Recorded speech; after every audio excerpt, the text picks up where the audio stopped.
Good morning! Welcome back to my channel, guys. Welcome back. Ngayon, nandito na tayo sa working place. So,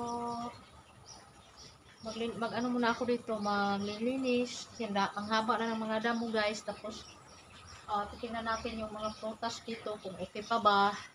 So, kumusta po ang lahat? So, ito na naman tayo. Back to work tayo, no? Back to work sa video. Kasi hindi na tayo nakapag-video dito for how many weeks. Advance po kasi ako nag-ano, guys, nag-upload ng mga video kasi hindi naman tayo araw-araw nagba-vlog.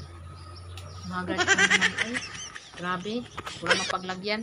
Guys, ayan, nilagyan po ni madam ng mga ano guys, o solar light pati dyan guys. Nilagyan niya ng solar light dyan pati dyan kasi kapag gabi madilim po dito sa labas.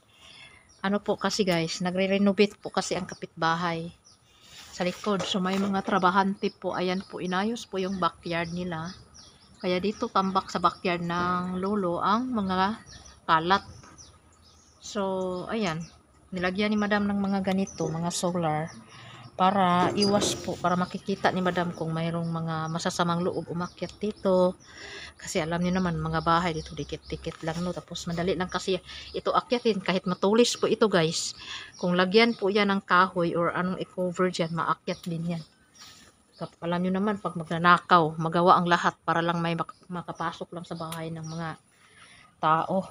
So, ito, itrim ko to.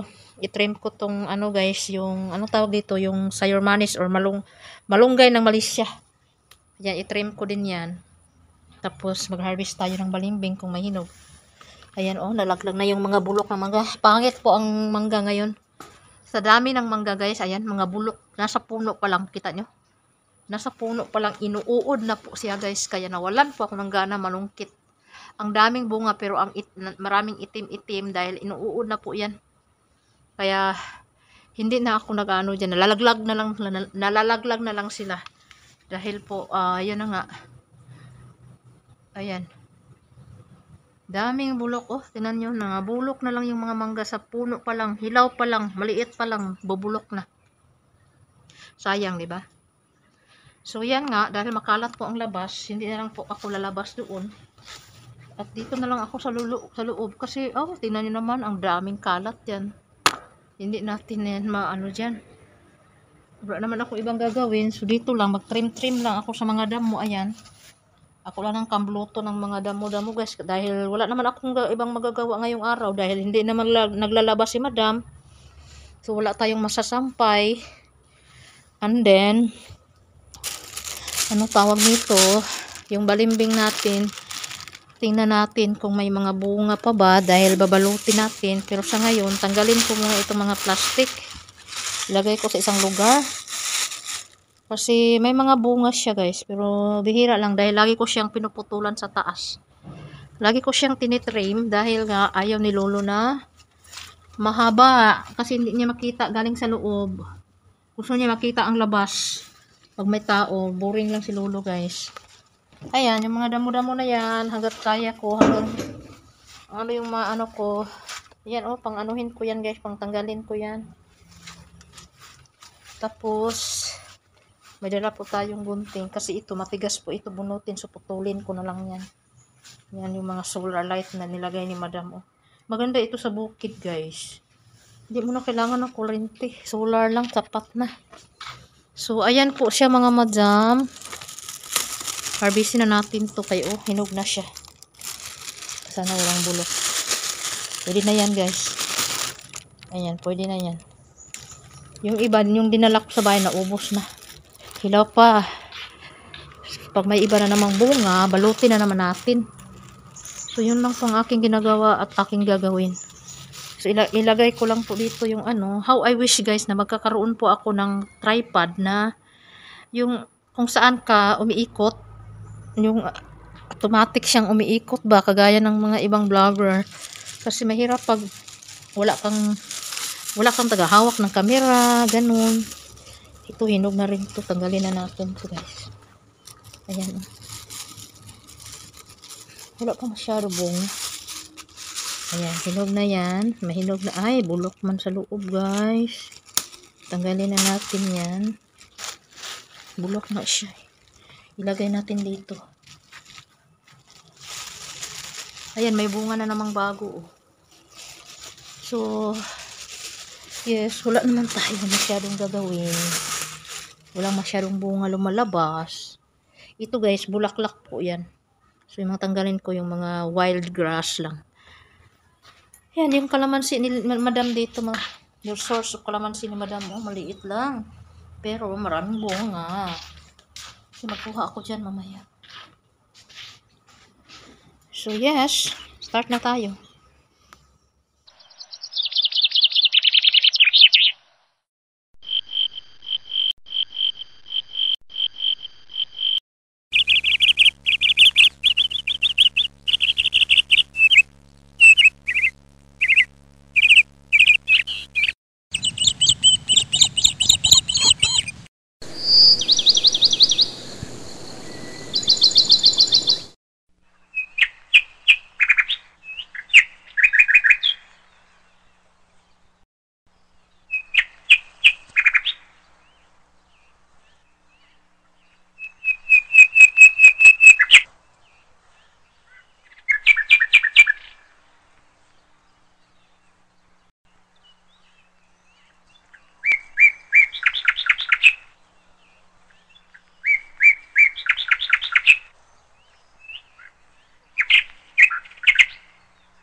Unutin. Ayan. Ganito lang, madali lang naman siya tanggalin. Kasi hindi naman matigas. At hindi masakit sa kamay yung damo. Kasi very fine damo naman to eh. Hindi naman siya matigas na may ano. Ganun. Kamblot lang, kamblot. Hindi mo na kailangan maggamit ng pang sundot or guna ba. Tawag doon sa Tagalog guys. Ay, kanang guna bitaw. Bisaya. Kasi tawag na sa Tagalog. Bulo ba yun? Kalala ko dati. Hindi ko alam. Basta yun na yun. So ganito ang ginagawa ko kapag wala na talaga akong ginagawa sa loob guys. Actually kahapon nagmamap na ako sa sahig. So ngayon mag-vacuum na lang ako guys. Yung mga ano ba, yung mga tawag nito, mga buhok-buhok ni madam, may pakunti-kunting buhok. So yun na lang ang iba-vacuum ko para panglipas oras lang. So ganyan lang yung mga ginagawa ko dito. Depende rin yan sa mood ko. Pag minsan naman guys, tamad na ko guys. So hindi na talaga ako hindi ako gumagawa kahit mahaba pa to. Hindi ko pipilitin yung katawan ko kapag pagod ang katawan ko guys. Ganon. Actually this one is not including of my work. Hindi po dito kasali sa usapan ng trabaho ko guys. Ang trabaho ko lang po talaga ay samahan ko lang yung matanda as a caregiver lang po talaga guys. At paglinis-linis kunti sa bahay. Ganon lang yung ano ko, sa loob lang ng bahay. So itong mga gawain na to, hindi na po talaga ito kasali sa aking trabaho. Pero ginagawa ko kasi wala naman ako ibang trabaho guys. Kasi yung alaga ko, alam niyo naman, yung alaga ko ay normal pa. Yes, may ano po siya, may kunting sakit po siya na malimutin. Yung parang dementia tinatawag. Tapos mayroon po siyang prostate. Hindi naman malala. Sa katandaan na rin yun niya. At saka osteo, anong tawag yun? Yung sakit sa buto niya, sa backbone. Kalimutan ko na. Basta yun. Yun lang yung ano. So, hindi masyadong alagain yung alaga ko. Kaya pa niyang gawin ang sarili niya. Kaya pa niyang i-manage yung pagligo, lahat-lahat. So ang trabaho ko lang is nakakaboring, alam nyo na yun sa mga nanonood ng vlog ko. Alam nyo na yun yung trabaho ko dito. Kasi bilang caregiver, hindi po pareho lahat. Depende po yun sa pasyente mo. Depende po yan sa inaano na trabaho mo. Actually, hindi po ito kasali guys ha. Ginagawa ko lang talaga para since hindi naman kaya ni Lolo at si Madam ay busy naman. Busy naman si Madam sa kanyang trabaho sa opisina. So ako na lang ang gumagawa nito kasi si Lolo minsan ginagawa niya, pinipilit niya yung sarili niya, minsan nagalit ako. Magalit talaga ako guys. Kasi ayaw ko naman mawala ng trabaho nang dahil nagkasakit si Lolo o ano pa. Kasi gustong gusto ko tong trabaho ko na to kasi stay out ako. Dahil kailangan kong umuwi ng bahay. Dahil may mas importante po akong trabaho doon na hindi po nangalahati sa trabaho ko dito. Ay, full time mama po tayo guys. So, kailangan natin stay out. At hindi din pwedeng sa bahay lang tayo nakatunganga aasa sa asawa. Kulang po ang kita ni Mister. Pag maghingi pa ako, hindi ko ugaling ganun guys na iasa ko lahat sa asawa ko. Pag may extra akong may ano din ako may sariling pangangailangan din ako. Hindi naman pwedeng lahat na lang sa asawa natin. Paano tayo matatawag na partner pag hindi tayo magkipagtutulungan sa asawa natin? Diba? Hindi naman pwedeng pati simpleng bilihin para sa sarili mo, simpleng needs, hingi ka pa sa asawa. Nakakapagod humingi guys, lalo na pag wala silang pera. Masaktan lang tayo pag tinatanggihan tayo. Ay, ang hirap kaya pagtanggihan. Kaya ayaw ko ng ganon. Kaya trabaho, well, habang may oportunidad, i-grab.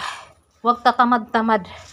Huwag ganito, ganyan, ganito. Dahil si responsibilidad ni Mister yan. Buhayin ka, no. Hindi po ganun, guys.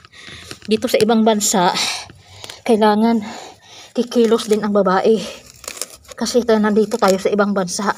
Magkaiba po ang kultura natin. Okay? Wala po tayo sa Pilipinas. Kaya kami, least away kami ng aking Mister, guys. Hindi kami nag-aaway palagi. About sa money guys, kasi sanay ako na walang pera, pero kumakayod ako. Kaya kung mayroon akong wants, alam nyo na wants, siyempre may mga wants tayo, no, hindi na natin kailangan iasa kay Mister yun. So may sarili kang pera, kung saan ka pupunta, makipagbanding ka sa mga kaibigan mo, at least may aron ka na, may pera ka na, hindi mo na kailangan manghingi. Diba? Ayan, tinitrim ko ito kasi tapos itatapon ko yung damo sa labas. Dito ko yan itatapon sa labas guys. Diyan, tingnan nyo naman. Ang gulo-gulo ng likuran guys. Ito ba luya ba to? Hindi ko alam, luya ba yan? Basta yung unod niya guys, parang luya pero para siyang dulaw na yellow, hindi yung orange. Parang dulaw na yellow. Ewan ko kung anong maganda dito kasi ang dami talaga niyang unod guys. Hindi ko alam anong unod sa Tagalog guys ha. Ay, hinihingal ako. So itatapon natin ito doon sa likuran guys. So ang daming kalat dito. Lahat ng basura nandito na tinatambak nila guys. Pilang yan sila. Lilinisin din yan nila. Kasi nga sinisemento po nila yung likuran. Kaya ayan. Pinapawisan ako ng marami guys. So hindi pa ako tapos sa magbubunot. So, tapon ko muna yan. Yung nakatumpok na yan. Tapos dito, kamblutan po na ako. Ganun lang naman guys. Hapaw-hapawan lang man ako ng mga sagbot-sagbot para dili po sabal ba. Dili sabal ba mag-agi-agi ka. Sulain po kayo ng daghang sagbot niya. Ako rabi, sige agi-agi. Alangan iasa pa nato na sa tiguang. So wala na. Di na makay sa tiguang. At di po na matrabaho ni Madam. Kasi Madam everyday na nag-work. Sabado, Domingo ra na. Og holiday mag-stay sa balay.